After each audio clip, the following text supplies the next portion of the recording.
Imaginen una gran familia teniendo una discusión enorme. Todos están hablando al mismo tiempo. Sus voces se elevan y nadie parece escuchar a los demás.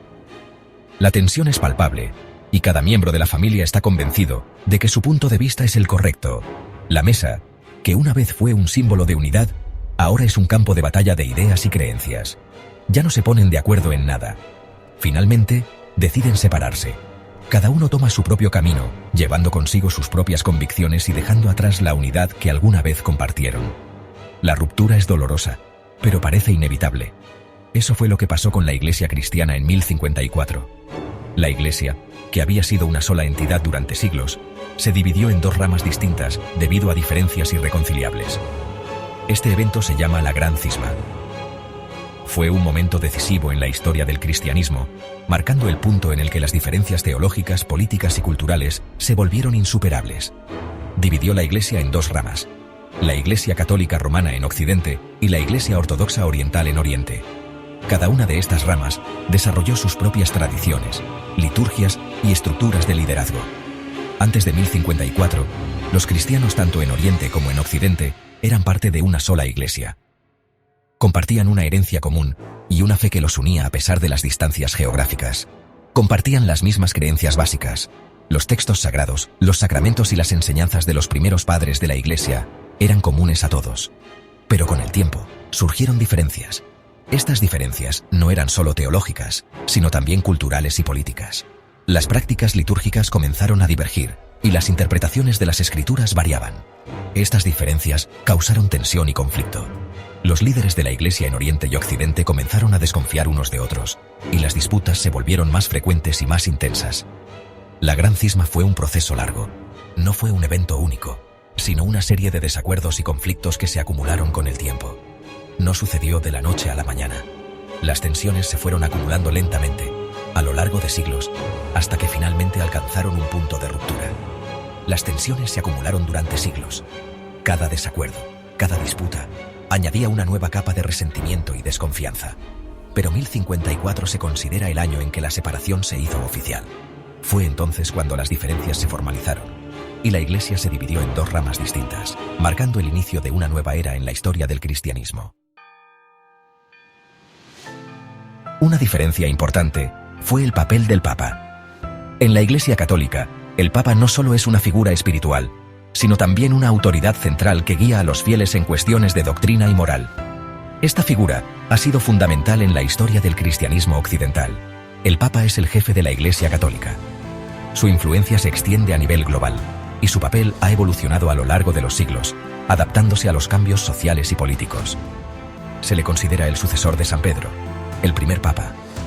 Según la tradición católica, San Pedro fue uno de los apóstoles más cercanos a Jesús y recibió las llaves del reino de los cielos, simbolizando su autoridad. La Iglesia oriental no aceptaba la autoridad del Papa. En lugar de una figura central, la Iglesia ortodoxa se organizaba de manera más colegiada, con un grupo de obispos que tomaban decisiones en conjunto. Creían que todos los obispos eran iguales. Esta estructura reflejaba una visión más democrática y descentralizada del liderazgo eclesiástico. También hubo desacuerdos sobre las prácticas religiosas. Estas diferencias no solo afectaban la liturgia, sino también la vida cotidiana de los fieles. Por ejemplo, la Iglesia oriental permitía que los sacerdotes se casaran. La Iglesia occidental no. Esta diferencia tenía profundas implicaciones en la vida de los clérigos y en cómo se relacionaban con sus comunidades. Creían que los sacerdotes debían permanecer célibes. La idea era que, al no tener una familia propia, los sacerdotes podían dedicarse completamente a su vocación y a servir a la comunidad. Otro punto de discusión fue el uso de iconos. Los iconos no solo eran objetos de devoción, sino también herramientas pedagógicas que ayudaban a los fieles a comprender mejor su fe. Los iconos son imágenes religiosas, a menudo pintadas en madera. Estas imágenes eran veneradas y se creía que facilitaban una conexión más profunda con lo divino. La Iglesia oriental usaba iconos extensamente en su culto. Los iconos estaban presentes en casi todos los aspectos de la vida religiosa, desde las iglesias hasta los hogares. La Iglesia occidental era más cautelosa sobre su uso. Aunque también utilizaban imágenes religiosas, había un mayor énfasis en evitar la idolatría y en mantener una distancia entre lo sagrado y lo mundano. Los líderes de la Iglesia en Roma y Constantinopla chocaron en muchas ocasiones. El patriarca de Constantinopla era el obispo más importante en Oriente. Se veía a sí mismo como igual al Papa. Una figura clave fue el patriarca Miguel Cerulario. Cerró las iglesias latinas en Constantinopla en 1054. Esto enfureció al Papa León IX. Envió representantes a Constantinopla para negociar. Sin embargo, las negociaciones fracasaron. Ninguna de las partes quiso ceder. En julio de 1054, los representantes del Papa excomulgaron a Cerulario. Esto significaba que ya no se le consideraba miembro de la Iglesia. La excomunión de Cerulario fue un punto de inflexión. Profundizó la división entre Oriente y Occidente. Las dos ramas del cristianismo se separaron oficialmente. La Gran Cisma tuvo un profundo impacto en el mundo cristiano. Dividió la Iglesia en dos instituciones separadas. Cada iglesia desarrolló sus propias tradiciones, prácticas y creencias. La cisma también tuvo implicaciones políticas. La Iglesia oriental estaba estrechamente alineada con el Imperio bizantino. La Iglesia occidental estaba centrada en Roma. La división exacerbó la brecha entre Oriente y Occidente. Sección 5. Oriente y Occidente. Dos ramas del cristianismo. Después de la cisma, la Iglesia católica romana continuó evolucionando en Europa occidental. Extendió su influencia a través de misiones y conquistas. Hoy en día, es la denominación cristiana más grande del mundo.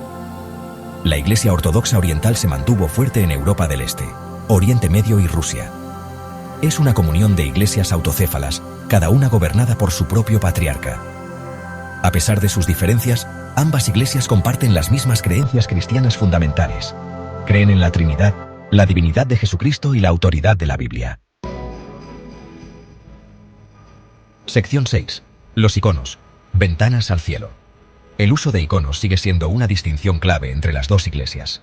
La Iglesia ortodoxa oriental cree que los iconos son ventanas al cielo. Los ven como una forma de conectar con Dios y los santos. Los cristianos ortodoxos veneran los iconos besándolos, encendiendo velas frente a ellos y rezando ante ellos. Creen que los iconos en sí mismos no son divinos, sino que representan figuras y eventos sagrados.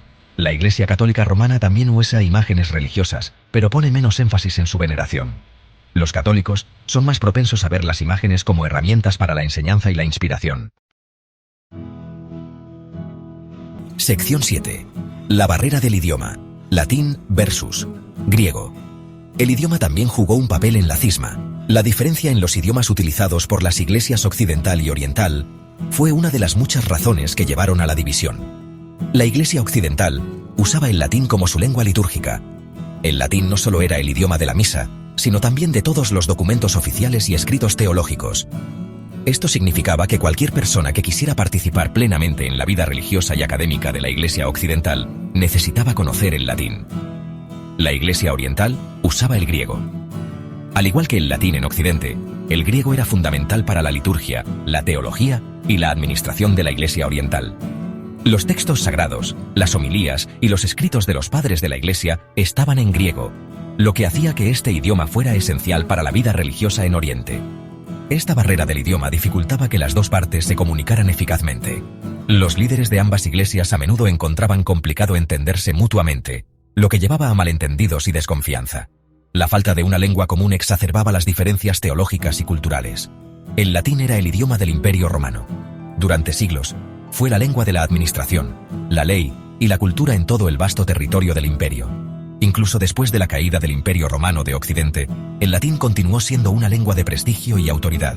Siguió siendo el idioma oficial de la Iglesia occidental, incluso después de la caída de Roma. La persistencia del latín en la Iglesia occidental ayudó a mantener una continuidad cultural y religiosa, pero también la aisló de las comunidades que no hablaban latín.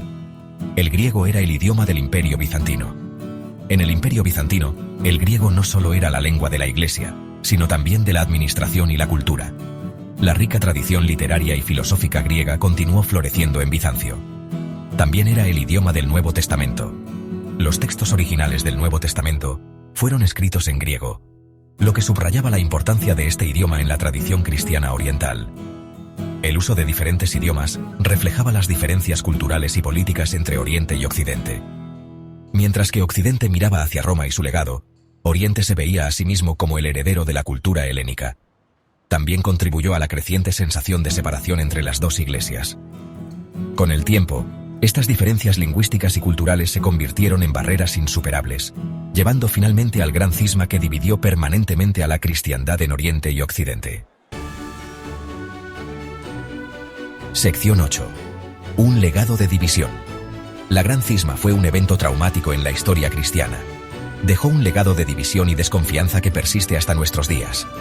A lo largo de los siglos, ha habido intentos de sanar la brecha entre las dos iglesias, pero estos esfuerzos han sido en gran medida infructuosos.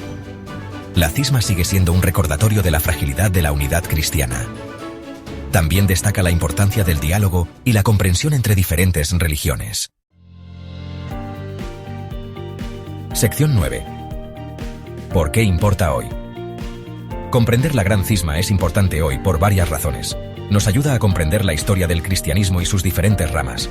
También arroja luz sobre la relación entre religión y política. La cisma tuvo tanto que ver con el poder y la autoridad como con la teología. Finalmente, la cisma nos recuerda la importancia de la tolerancia y el respeto por otras religiones.